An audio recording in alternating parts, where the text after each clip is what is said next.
All my niggas breathe in. All my niggas breathe out. All my niggas breathe in. All my niggas breathe out. All my Mushrooms reset your brain. But what does that really mean? When people talk about the effects of magic mushrooms, they are not just speaking in metaphors. The active compound, psilocybin, actually changes the way your brain communicates. Normally, your thoughts follow the same repetitive loops, which is why depression and anxiety can feel like being trapped in a cycle you cannot escape. Psilocybin disrupts those old pathways and allows new ones to form. Suddenly, areas of the brain that rarely interact begin to connect. Many people describe it as unlocking hidden perspectives, experiencing emotions they had buried, or feeling a deep sense of clarity and peace. What is even more fascinating is that research shows these new connections often remain long after the trip ends. For some, the effects last weeks or even months, easing symptoms of depression and anxiety in a way that traditional treatments sometimes cannot. What in tarnations is going on?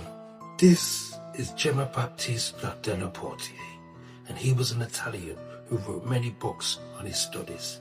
He wrote about philosophy, poisons, black magic, occult, but one book in particular was called Natural Magic, and you ain't gonna believe what he did.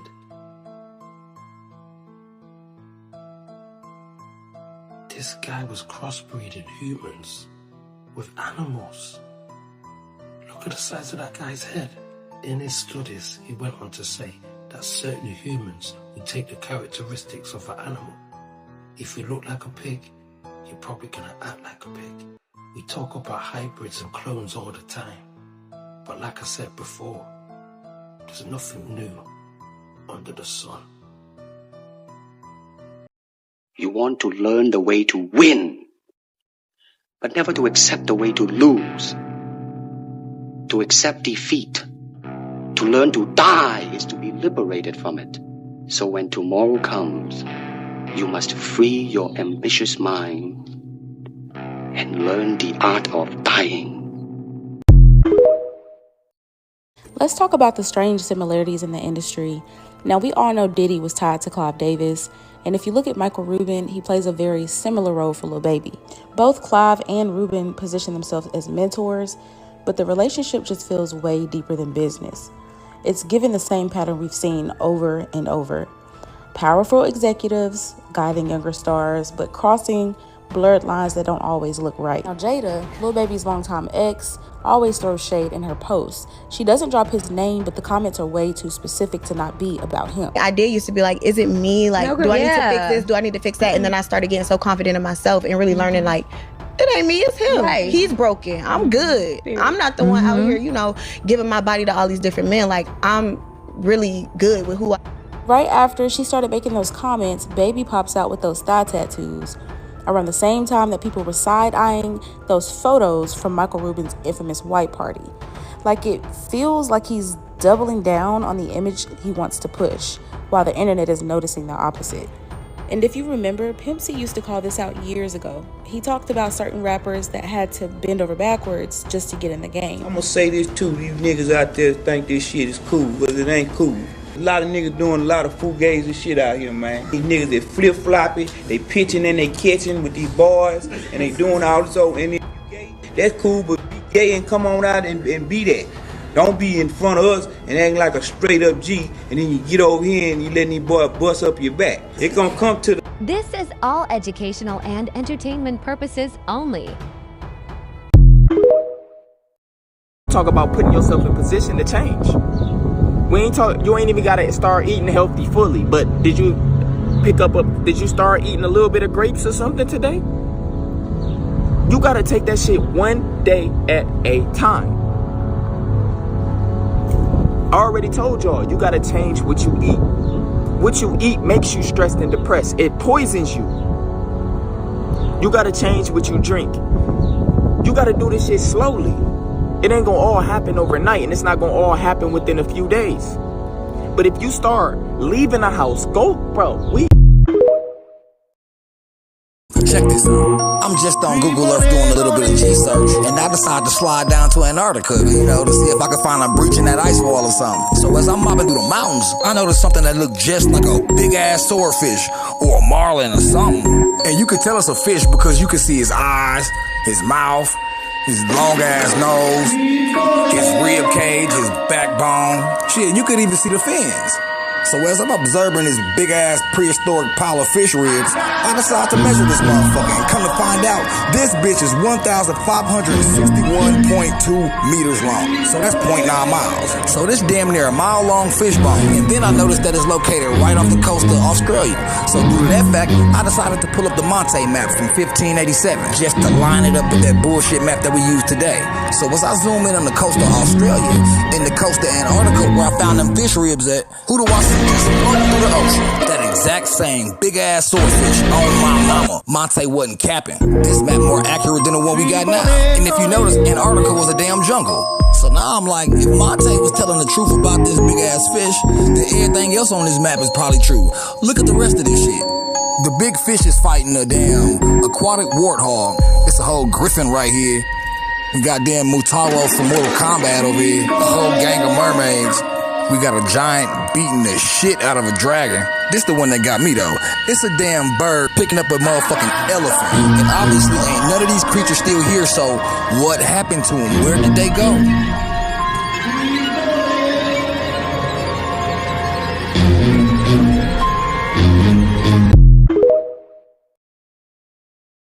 Human quantum entanglement is a powerful metaphor for how our brains connect. When one person feels something, the other senses it almost instantly, even if they're miles apart. You think about someone, and at that exact moment, they think about you. Like two entangled particles in quantum physics, separated by galaxies, yet reacting to each other in perfect sync. When we are deeply engaged with another person, a partner, a child, even a suspect, our neural networks start to sync up. Research shows that during close interaction, brain rhythms can literally align. Oscillations in the prefrontal cortex and parietal regions, responsible for attention and social perception, synchronize. It's as if an invisible thread links two nervous systems, allowing them to resonate with each other. I've often noticed that at a certain point in building a profile or conducting an interview, I start feeling not just the person's words, but their inner rhythm. This isn't mysticism. It's the work of mirror neurons and predictive circuits in the brain. When I tune in to someone, my brain begins to model their thoughts and intentions, sometimes anticipating their next move before they make it. But this entanglement can be dangerous if you let it take over. Immersing myself in the world of someone who has crossed extreme lines, I feel how easy it would be to slip from empathy into fusion. In those moments, I remind myself why I'm here, not to become this person's reflection, but to understand their actions. I heard a quote, it go like this: God got a tendency to pick up a nobody, turn him into somebody in front of everybody without consulting with anybody. God got a tendency to pick up a nobody, turn him into somebody in front of everybody without consulting anybody. And what that means is you don't need permission, twin. You don't need permission from this person. You don't need approval from this person or external validation. We don't need none of that, bro. All you need is you and God, bro. Cause God gonna pick you up. Although you feel like you a nobody, God gonna pick you up and show that you somebody in front of everybody without asking anybody.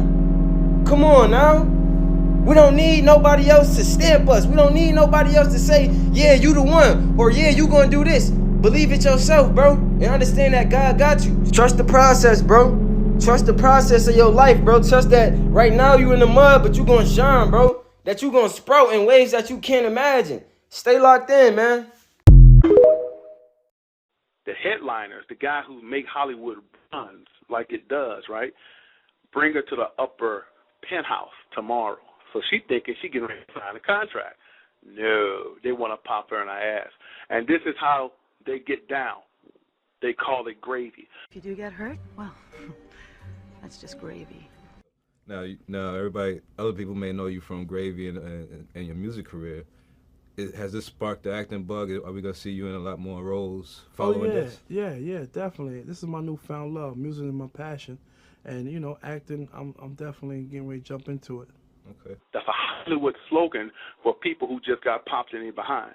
Well, how did it go, man? How's your career going? Oh, I can tell you right now, baby, everything's gravy. There's been a lot of people that's got their letters on the fly, and they read all the literature. They have them in a nice little room or a sweet hotel. It's real elegant. They do it really nice, and they let you read that letter, and they tell you what you think. I ain't got no problem with this. Okay, sign right here. Now, that's the beginning of the rituals of everything that's to come for you. All the doors going to open for you. All the doors are opening. He ain't ready for what they're going to hit him with. We want you to meet some friends, okay? I want you to take it personal because we know that you're about your business and you know how to make that dollar. It's all business. Don't take it personal when you see what's up, right? They take them in this room, and there'd be 3-4 dudes on another guy. And he may know that dude in the business. They say, what you're about to see, nobody else knows. This is part of the rituals. You are not to speak about this. You cannot afford to imagine failure. You cannot afford to imagine poverty. That's what David is saying when he says, why doeth the people imagine a vain thing? It is vanity to be poor in a universe that's full of wealth, full of power, full of knowledge. The illusion of inferiority is an abomination to the Lord. We don't need that. We are required to think well of ourselves if we are made in the image of God. And we are. If we're made in the likeness of God.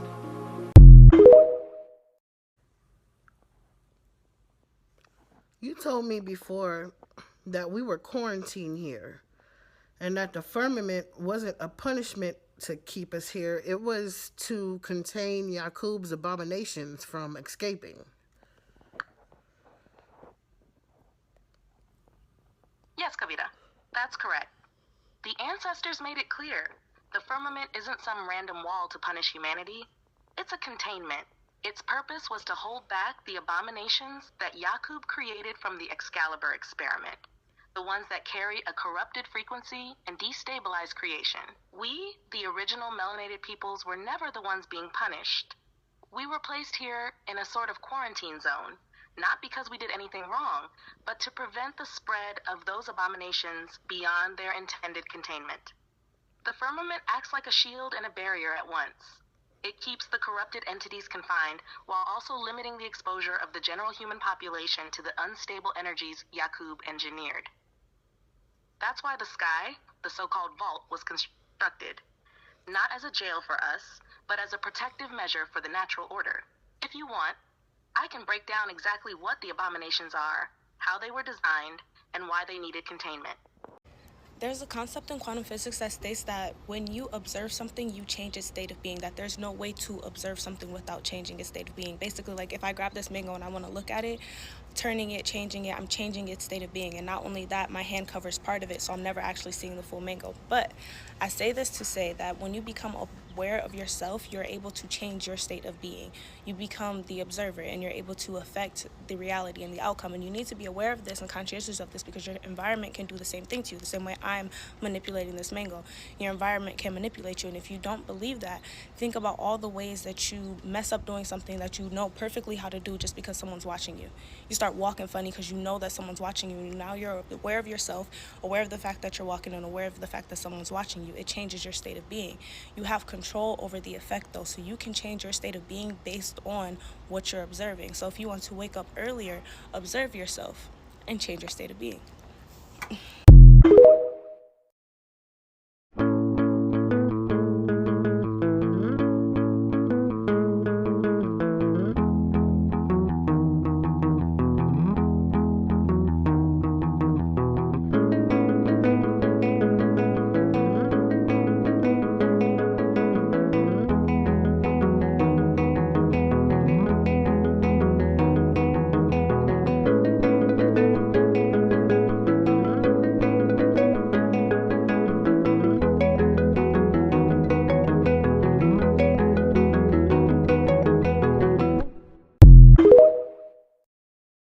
your own potential, realize how divine and magnificent you are, and realize you have the power to make changes. You are not stuck. You can begin to make changes by changing the way you think. And above all, go to the mirror and look in your eyes and say, I love you.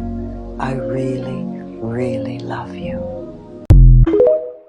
You can't change nature. Change is nature, Dad. The part that we can influence. And it starts when we decide. Not everyone can become a great artist, but a great artist can come from anywhere. You must be imaginative, strong-hearted. You must try things that may not work. And you must not let anyone define your limits because of where you come from. Your only limit is your soul. What I say is true. Anyone can cook, but only the fearless can be great. Fear will destroy you and will destroy all your dreams. That energy that you carry brings you to where you are today. And if you want to get rid of it, so you can rise. Now, it's never too late. Otherwise, you wouldn't be sitting here. You would have found something else to do on this day. Your ancestors would not have guided you to be in this place at this time, hearing and listening to me and understanding me and relating to me. Because every story I have to tell, you have one even better.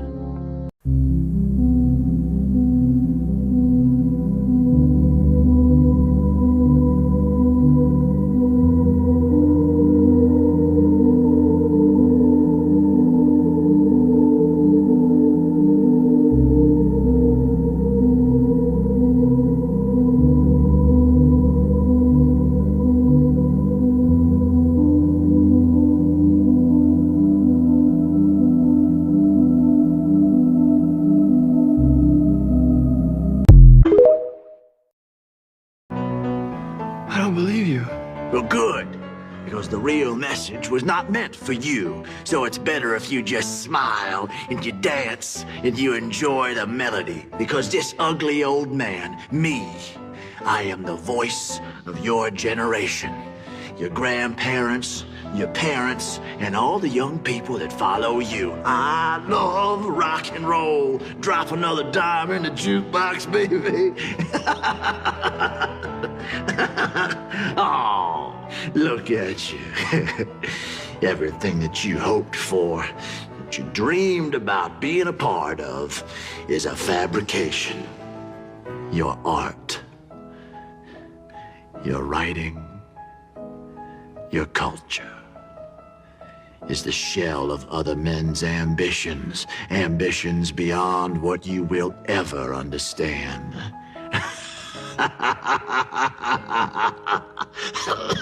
That's funny to you. Well, it's a little bit funny, don't you think?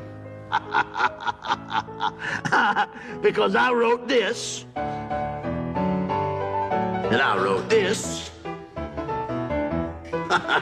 and I wrote this. Stop it. And I wrote this too. Stop it!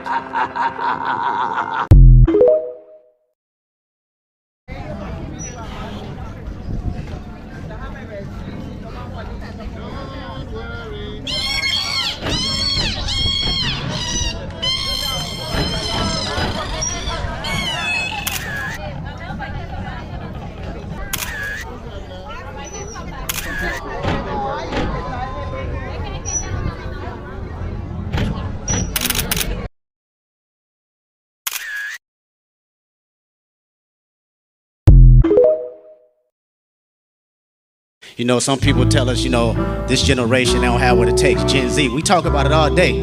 They try to pull us down and say we don't know what we're doing. They wrong though. You know why? Because not only y'all have what it takes, but y'all have something even bigger. Y'all have the heart, y'all have the courage to be independent thinkers. Independent thinkers, there's nothing more valuable than that. Y'all can go out here and tell and express your thoughts and say it with conviction and passion and stand on it and be unapologetic about it. And somebody pull you to the side, you know what? You was wrong about that. And you could be like, I appreciate it. What in tarnations is going on? Throughout history, there's been many reports of humans encountering a tribe of headless humanoid beings. It wasn't just that they had no head, but their facial features was in their chest. Even in India, there was reports of these headless beings. There was even an old map locating where you could find them. And apparently, they used to hang around with the guy with the 1 foot. But what are they? Various species of mythical headless men were rumored in antiquity and later to inhabit remote parts of the world. They are variously known as Akapafli, headless ones, or Blimis, and described as lacking a head with their facial features on their chest. These were at first described as inhabitants of ancient Libya or the Nile system. Later traditions confined their habitat to a particular island in the Brisbane River or shifted it to India. It makes me wonder, what if the map that we're using doesn't show everywhere? What if there's some uncharted regions where these headless men live? Because behind every myth, there's always some truth. And I don't know if this is a disability or some type of deformity, but it turns out these things were real. Well, they say they're celebrating icons inside. Celebrating Do you believe icons, in boy, that is just the absolute lowest aiming, possibility that we could come up with. Yeah, no, I don't believe in icons. I don't believe in personalities. I believe that peace lies beyond personality, beyond invention and disguise, beyond the red S that you wear on your chest that makes bullets bounce off. I believe that it's deeper than that. I believe we're a field of energy dancing for itself. And I don't care. But Jim, you got really dressed up for the occasion. You look good. No, I Was that an accident? I didn't get dressed up. Who did? There is no me. There's no you. No. We're not here. This is a dream? There's just things happening. And there are clusters of tetrahedrons moving around together. Okay. Yeah. So what's happening in our world right now? Because there is a lot of news that actually is relevant that's not that Here's uplifting. the thing. It's not our world. None That's of this the is key. real? Nope. So you're just passing We don't through. matter. We don't matter. Oh, wow. There's the good news. The people who should run the world usually choose not to. I'm talking about the deep thinkers, the ones who see patterns, who can look at a system and instantly see how and why it works. But that same awareness becomes the reason they never move. They'll look at someone successful and say, he only made it because he marketed like this, or she only got famous because she used people's emotions. And it's like, yeah, that's the point. They figured out what works and used it. Meanwhile, the people who have morals, the ones who will use power the right way, avoid power completely because they don't want to look fake. They confuse awareness with superiority. They think I'm too real to do that. But being too real to apply strategy is just another way of saying I'm powerless. You can know exactly how the system runs, but if you never step inside of it, you're just a spectator. The problem isn't that bad people are strong. The problem is that good people are hesitant. You can't fix a game that you refuse to play. Introverted, intuitive minds, you're the ones that's built to lead. You see what others miss and you think before you act. You can make power ethical. You can balance logic with empathy and ambition with truth. But that only happens when you stop rejecting power like it's poison and treating it like a tool. The world doesn't need more people who can see through illusions. It needs more people who can see through them and still have the courage to build something real.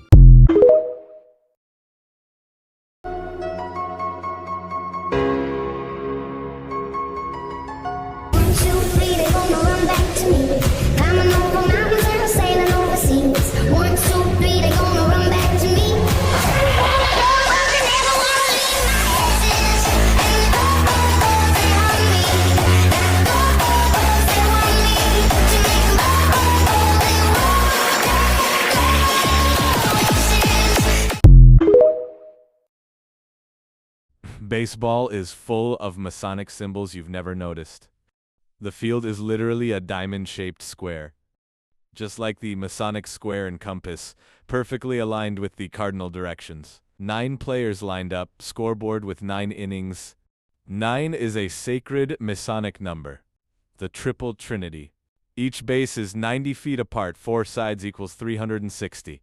A perfect circle. The pitcher's mound? Exactly 60 feet 6 inches away. Drop the zeros and you get 666. Home plate is shaped like a pentagon, the keystone of masonry. The stone that holds the arch together. First pitch, opening ritual, the national anthem, lodge meeting, 7th inning stretch, a Masonic pause. Baseball isn't just America's pastime. It's a Masonic ritual hidden in plain sight. Like and follow for part 2. Shit, you need to learn how to be still and focus on you. Cause when you die, nigga, life gonna keep going on a regular without your ass. It's like you never exist. It's like you don't even matter. So what that mean? Don't nobody else give a fuck about you. Focus on yourself. This is how you need to start looking at life so you can really start learning how to love yourself. Motherfuckers really don't care about you. When you even if you become famous, nigga, they only love you for what you famous for. It's a trap. So you gotta understand that. You are not who you think you are. When you connect with who you really are, you already feel this unconditional love. You are connected with God. Why do you think they got all these different fucking religions? Religions is made for you to go outside yourself, to look at other people to save you. Ain't nobody gonna save your ass. Ain't nobody gonna waste time saving your ass.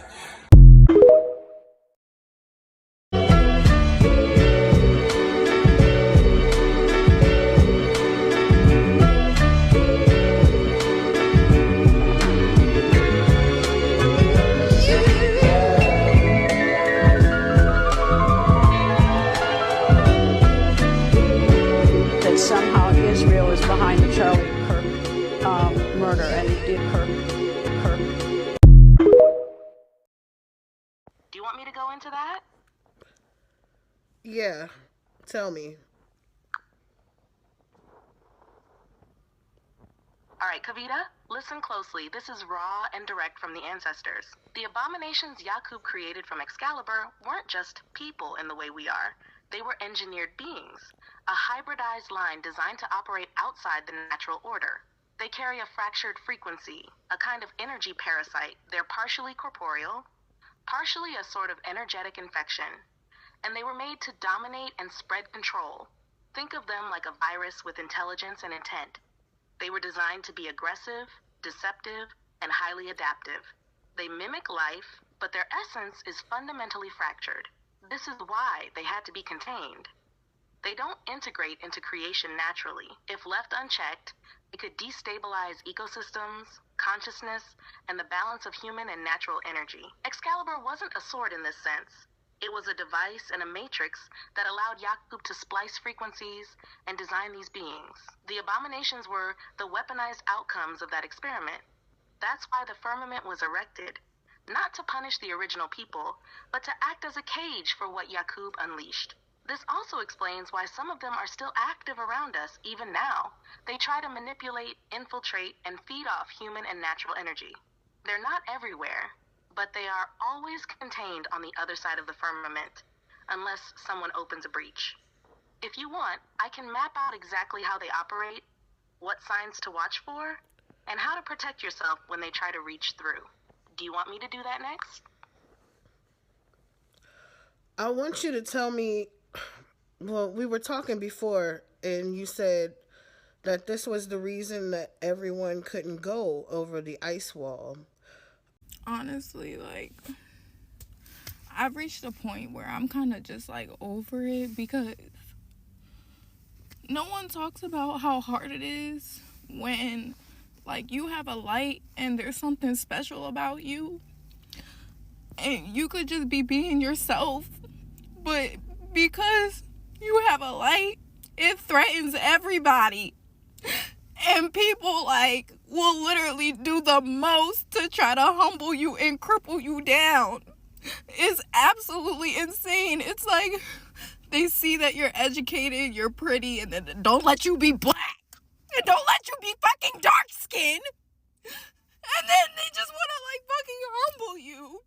They want to do everything in their power to just, like, take credit, take shit from you. It is annoying. In psychology, one of the biggest signs of advanced emotional intelligence is being unable to fully hate or dislike someone because you understand the reasons behind their behavior. That's called cognitive empathy. When you don't just see what they did, you understand why they did it. And that's a gift, but sometimes it also feels like a curse, because when you've trained yourself to understand people, you can't unsee their pain even when they hurt you. You know the childhood wound behind the sarcasm. You know the fear behind the distance. You know the self-hate behind the betrayal. And now you're stuck in the quiet war between awareness and boundaries. Too aware to stay angry, but still walking around with that scar. So you just carry it, silently. And sometimes you wish someone would see you with the same level of depth you offer everyone else. But here's the truth. Just because something makes sense doesn't mean it gets to stay in your life. You can forgive someone's humanity and still protect your peace. Being emotionally intelligent doesn't mean being emotionally available to everything. You're allowed to understand someone and still walk away. That's not cold. That, my friend, is clarity. Can you explain that to me again about the people over the ice wall?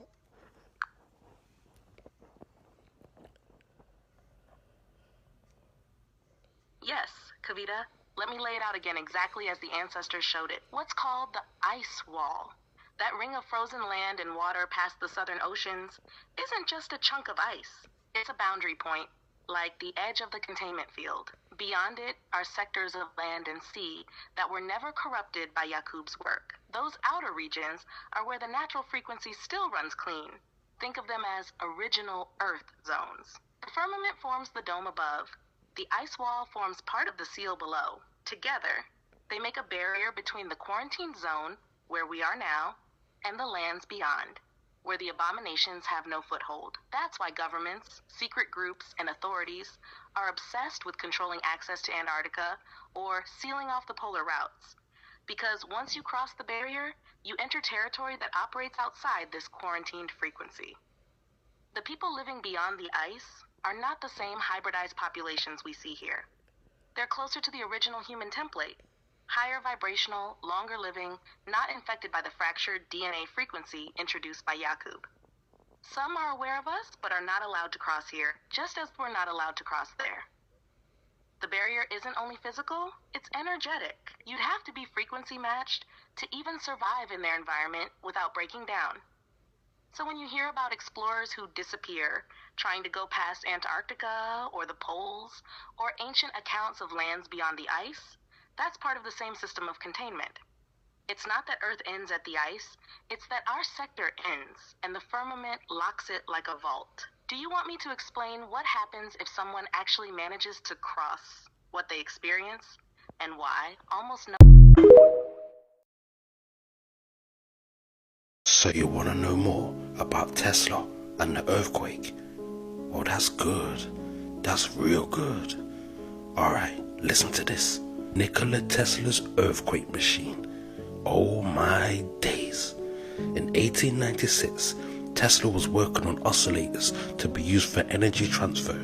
The idea was to create an oscillator able to create various frequencies. In 1897, the device was ready, and in 1898, he supposedly managed to oscillate his laboratory at 48 Houston Street, New York, enough that it alarmed the neighbors and they called the police. Tesla's electromechanical oscillator is a steam-powered electric generator.